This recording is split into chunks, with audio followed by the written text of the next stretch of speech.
সংহতি সমাবেশের প্রধান অতিথি খতিবে বাংলার আল্লামা জুনায়েদ আল হাবিব অল্প কিছুক্ষণের মধ্যে আমাদের মাঝে উপস্থিত হবেন। সম্মানিত উপস্থিতি, এই পর্যায়ে আপনাদের সামনে বক্তব্য রাখবেন হেফাজতে ইসলাম বাংলাদেশের অন্যতম নেতা কারা নির্যাতিত আলেম দ্বীন মুফতি ফখরুল ইসলাম।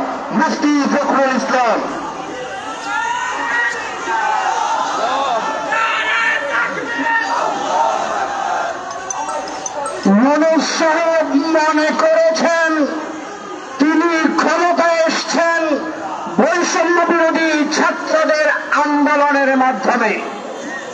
আমরা বলতে চাই মনোজ সাহেব, আপনি ক্ষমতায় এসছেন 2013 সালে ৭৫ বছরের রক্তের ফোঁটার বিনিময়ে। আমরা বলব 2008 সালে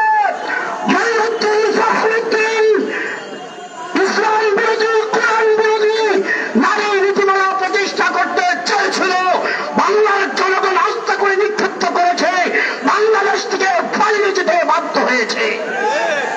তাদের বসানো ভারতীয় নেত্রী আমাদের ভাবি শেখ হাসিনা এই নারী নীতিমালা প্রতিষ্ঠা করতে চেয়েছিল, বাংলাদেশের জনগণের আন্দোলনের মাধ্যমে বাংলাদেশ থেকে পালাতে দিল্লি চলে যেতে বাধ্য হয়েছে।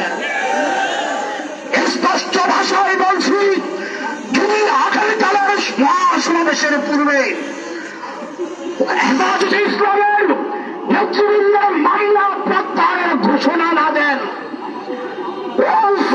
বিরোধী নারী নীতিমালা সংস্কার কমিশন বাজেয়াপ্ত না করেন, আগামীকালকের মহাসমাবেশ হবে বাংলাদেশের ইতিহাসের স্মরণকালের সেরা মহাসমাবেশ। স্পষ্ট ভাষায় বলছি, মহাসমাবেশ থেকে যে কর্মসূচি আসবে আমরা জান মাল কোরবান করে সেই কর্মসূচি পালন করতে রাজি আছি। সম্মানিত উপস্থিতি, এখন বক্তব্য রাখবেন হেফাজতে ইসলাম